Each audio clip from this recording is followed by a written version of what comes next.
Hello and welcome back. This is Dmac. I'm not going to do a picking vid today, but something picking related, which was just to talk about and show you how to use these two tools.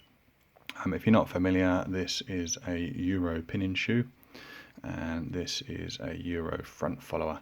This one was kindly 3D printed for me by the crappy lockpicker. And very nice it is indeed too. So if you're familiar with gutting locks, perhaps you see a lot of pickers doing it, but say with this mortise cylinder, 2 screws off there, push the follower through from the back and the plug slides out.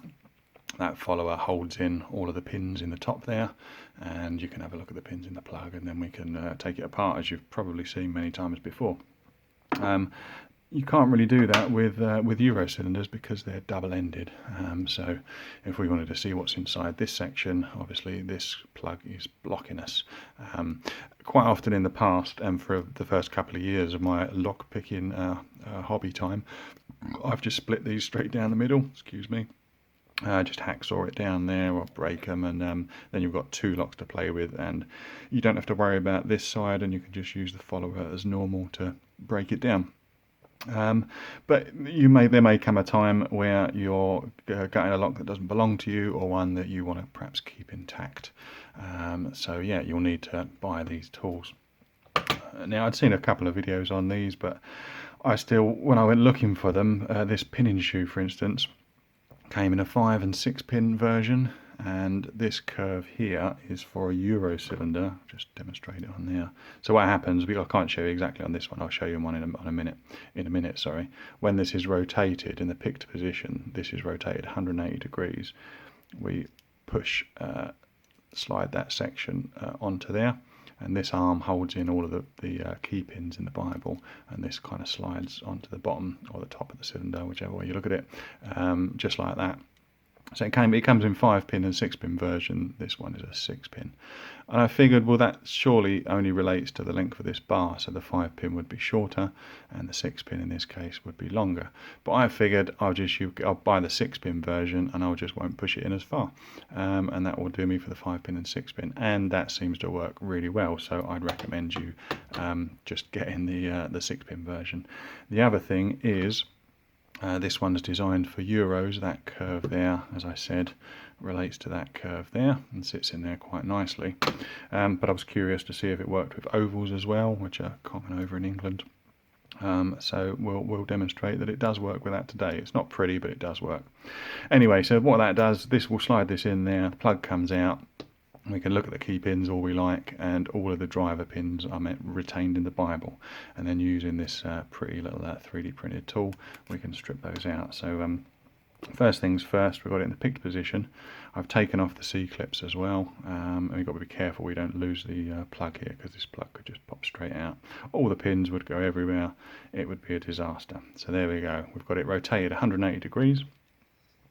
Now I'm just going to push this in there, and this bar is going to hold down all of the pins that are in the Bible, all the driver pins. Alright, so we've got them in there. As you can see, it's not a pretty fit on the bottom there, but it does the job. It holds it in quite well. It's quite secure. So we'll take this plug out, if I can get hold of it.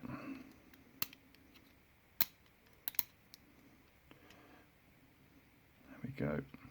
So yeah, he comes out. You can look at all of your key pins there.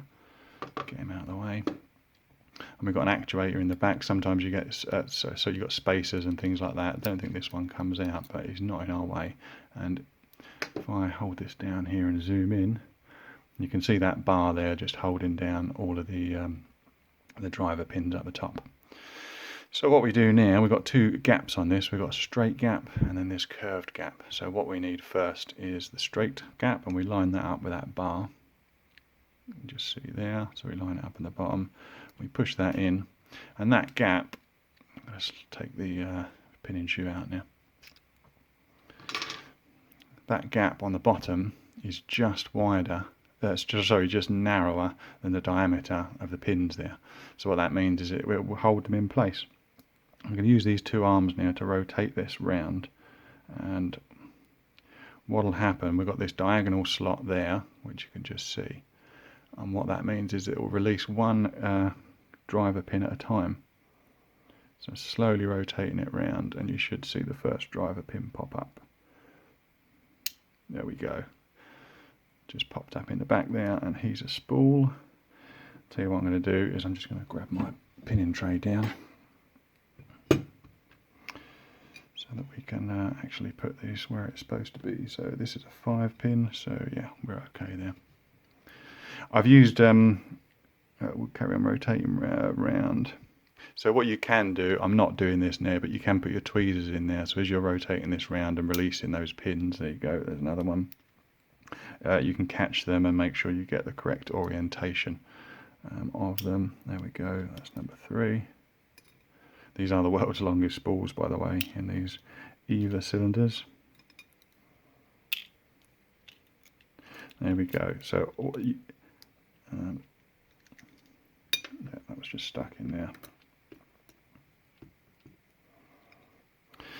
So there we go.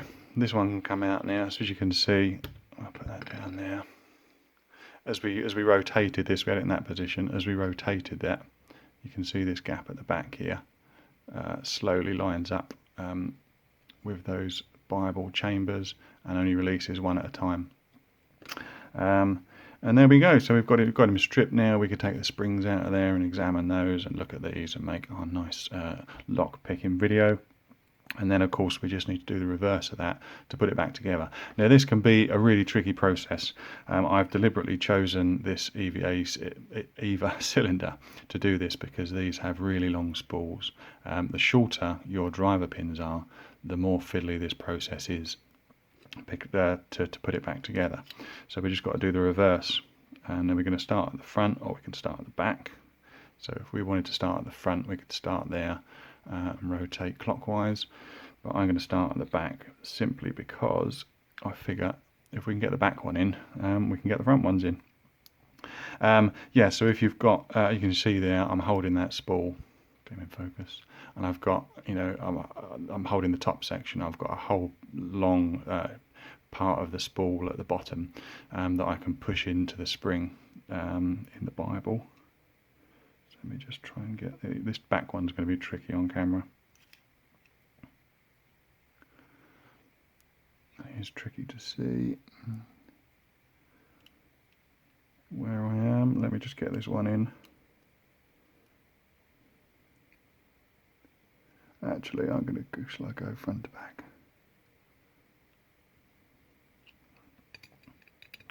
Very fiddly job, even with big spools. And you need some tweezers that have got a good solid grip, that you've got a good solid grip on.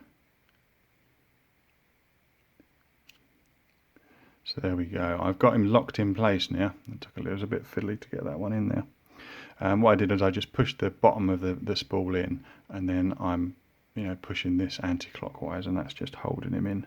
So I'm going to slowly feed him in, use the tweezers to push him down, and once that head pops down, we just carry on rotating around, and then he's locked in place. You'll be able to see this a lot clearer in just a minute, so do bear with me.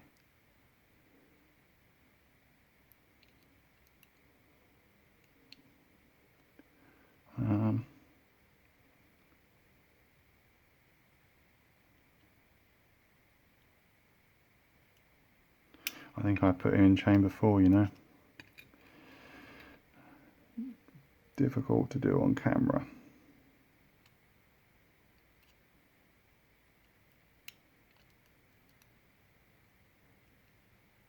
There we go, he's in 5. Just bear with me a second. Once I get these back ones in, it's just, you should be able to see a bit better. Kind of doing this blind because for me to be able to see what I'm doing here,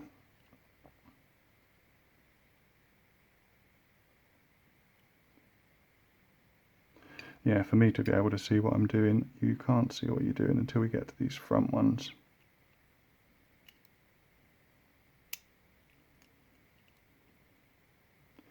But I do want to show you the complete process. Alright, so we've got the back 2 in, so you hopefully will be able to see a bit clearer where we are as we get these front ones in.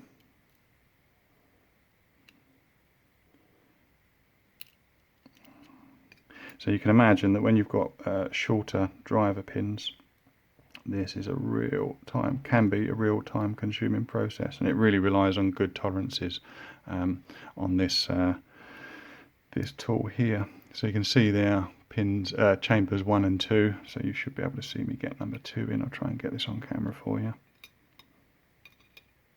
Oh, these are both standard. Alright, so good grip on your tweezers. There we go, I've got chamber 2 free. I put him in and then just apply a little bit of rotation on this, anti-clockwise in this case, and that's locking that pin in place. And then I can push down and just give it a little turn. And there we can just see that chamber 1 is now free, and you can just about see the tip of the pin there that I've just put in. We don't want him to spring up. So there we'll get the last pin, pop him in, again a little bit of turning force. So my finger is holding that pin in. If I release it, there you can see the pin just pops out. So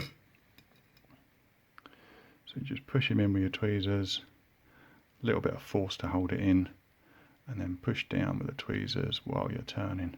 So there we go, all of those pins are in, and if we continue turning this all the way around, we'll be back to the original position there. So all the pins are now lined up with this gap on the bottom of the front follower, and they can't pop up because this gap is too narrow compared to the diameter of the pins. Zoom you out just a little bit. And then we can pop the shoe back in, and that's going to hold all of those key pins in place. We can slide that follower out. We can get our plug, making sure all the key pins are in the right place, of course. And as you can see there, that arm in there is just holding all of those pins in place. And we can slide that plug in, remove the pinning shoe, and now this plug is being held in place because those pins are pushing into the bottom of the keyway there. So I'm going to use just the flat part of a pick to rotate him around. And there we go. So there we go, that is how to use, or how I use anyway, I don't know if it's the right way to use them, the way to use these two tools. As I say, I've been picking for a couple of years now. I always just cut these Euros in half, which is really ugly, and I thought, considering the cost of these tools isn't very much, it just made sense really to go out and buy them. And ever since buying them, I have used them quite a lot. It does mean that I can keep my Euros pristine and intact if I choose to. And it means that if someone lends me a lock and I gut it, if they're happy for me to gut it, I should be able to put it all back together. I have used these on some Euros that had very, very small driver pins, and the process of putting them back in here while we rotate that around, that diagonal section, that curved section, was really tedious. I think that one went together quite fast because we had quite long key pins, and it was only a 5-pin. But as you can appreciate, if you've got a 6-pin, you've got to reach even further back towards the back of the cylinder. And if those key pins are quite small, it's very difficult to do, very fiddly, and requires a degree of patience. Which I have sometimes, and yeah, I think the worst one I did was what was it? It was an ATK cylinder. I think I picked one on the channel, but I think after I picked it, I looked inside it, and it took me about an hour to put it back together. So, depending on the height of the key pins, is how difficult it is to use these tools. But as I say, considering the cost, and the size of these ones, it pays to have them in your collection, and then you've got the choice whether you want to use them or not. Anyway, that's my video for today. Hope you enjoyed watching it. I'll hit a little subscribe icon up there if you'd like to click that. See more videos like this in the future, always appreciated. And yeah, that's me for today. So thanks for watching, and bye for now.